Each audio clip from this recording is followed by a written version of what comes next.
সুপ্রিয় দর্শক শ্রোতা ভাই বোন, শাওয়াল মাসে একটি প্রশ্ন অনেক ভাই বোন করে থাকেন, আর তা হলো শাওয়ালের যে 6টি নফল সিয়াম বা রোজা রয়েছে, এই রোজাগুলো যদি কেউ এ মাসেরই সোম, বৃহস্পতি অথবা আইয়ামে 20 তথা চান্দ্র মাসের 13, 14, 15 এই তারিখগুলোতে রাখেন, তাহলে তিনি শাওয়ালের 6 রোজার পাশাপাশি সোম, বৃহস্পতি এবং আইয়ামে 20 এর রোজারও সওয়াব আহরণ করার সুযোগ আছে কি নেই। অর্থাৎ রোজা হবে একটি, কিন্তু নিয়ত হবে দুটি। এক ইবাদতের মধ্যে দুটি নিয়ত করার বা দুটি আমলের সওয়াব লাভ করার সুযোগ আছে কি নেই।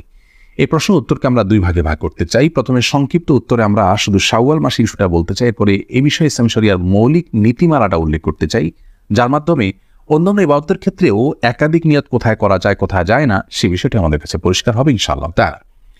শাওয়াল মাসের 6টি রোজা যদি আমরা এ মাসেরই সোম, বৃহস্পতিবার কিংবা আইয়ামে 20 যে দিনগুলো আছে সেই দিনগুলোতে আমরা রাখি এবং একাধিক নিয়ত করি, তাহলে একই সঙ্গে আমরা একাধিক ইবাদতের একাধিক রোজা রাখার সওয়াব লাভ করতে পারি ইনশাআল্লাহ তাআলা। অর্থাৎ কথার কথা, সোমবারে আপনি রোজা রাখলেন শাওয়াল মাসের, এবং সেই সাথে এটাকে সোমবারের রোজা রাখার নিয়তের পাশাপাশি শাওয়ালের 6 রোজার একটা আপনি নিয়ত করলেন, তাহলে শাওয়ালের 6 রোজার একটা হিসাবেও কাউন্ট হবে, আবার সোমবার রোজা রাখার সওয়াব আপনি লাভ করবেন। দুটি সওয়াব আমরা লাভ করতে পারছি একটি ইবাদতের মাধ্যমে। এই সুযোগটা আমাদের হাতছাড়া বোধহয় করা উচিত নয়। আর কেউ যদি সোম, বৃহস্পতিবার রোজাগুলো রাখেন যথারীতি এবং আইয়ামে রোজাগুলো রাখেন, সেই সাথে শাওয়ালের 6 রোজা আলাদা দিনগুলোতে রাখেন, তারটা তো সবচেয়ে উত্তম হবে এবং তার সওয়াব যে বেশি হবে সেটা তো বলাই বাহুল্য। কারণ ইন্না আইজামাল জাযাই মা আইজামিল বালা, যার কষ্ট যত বেশি হবে আল্লাহ তাআলা তাকে সওয়াব তত বেশি দিবেন। অতএব তারটি সম্পূর্ণ স্বতন্ত্র। কিন্তু আমরা কেউ চাইলে দুটি নিয়তকে ইনক্লুড করতে পারি একটি দিনের রোজার মধ্যে শাওয়াল মাসের ইবাদতের ক্ষেত্রে, এই স্কোপটি রয়েছে। অতএব এই সুযোগটা আমাদের হাতছাড়া করা উচিত হবে না। আর এই বিষয়ে ইসলামী শরিয়ার মৌলিক নীতিমালা হলো, একটি আমলে যদি একাধিক ইবাদতের নিয়তকে ইনক্লুড করতে হয়, তাহলে সে আমল হতে হবে এমন আমল যেটি মুখ্য নয়। মুখ্য বা মৌলিক ইবাদত যেগুলোকে মাকাসিদ বলা হয়, সেরকম ইবাদতের মধ্যে একাধিক নিয়ত ইনক্লুড করা চলবে না। যেমন ধরুন জোহর, আসর, এই ইবাদতগুলো ফরজ ইবাদত এবং মুখ্য ইবাদত। অতএব এই ইবাদতগুলোতে যদি আপনি নিয়তকে ইনক্লুড করেন, কেউ জোহরের ফরজ নামাজ কাজা হলো, তার আসরও কাজা হলো, তো জোহরের নামাজের মধ্যে তিনি আসরেরও নিয়ত করে নিলেন, এই সুযোগ নেই, কারণ এগুলো মুখ্য ইবাদত।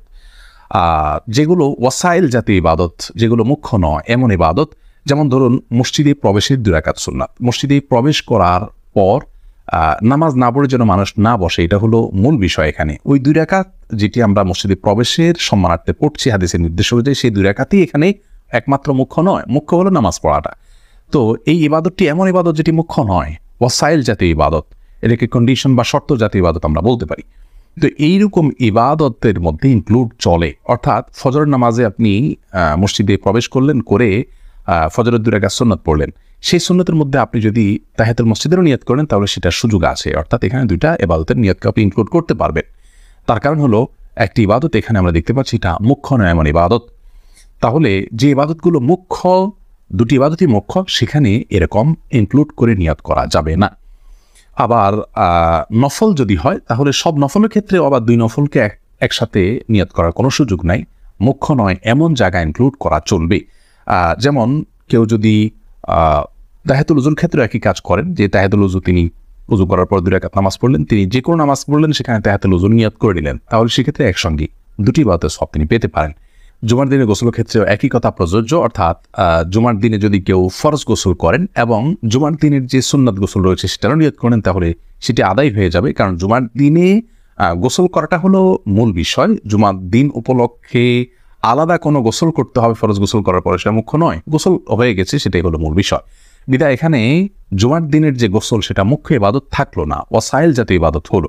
অতএব এখানে ইনক্লুড করা চলবে এক গোসলে 2টি আমাদের ইবাদত হতে পারে, 2টি আমল হতে পারে, ফরজ গোসলও হতে পারে, আবার সুন্নাত গোসলও আদায় হতে পারে। একই কথা শাওয়ালের 6 রোজার ক্ষেত্রে প্রযোজ্য, যে সেগুলো সোম, বৃহস্পতি বা আইয়ামে 20 দিনগুলোতে আমরা যদি নিয়ত করে নিই, তাহলে এখানেও ইনক্লুড করা যাবে। অতএব সব ক্ষেত্রে আবার 2টি ইবাদতের নিয়ত আমরা একসঙ্গে একটা ইবাদতের মধ্যে করার সুযোগ থাকছে।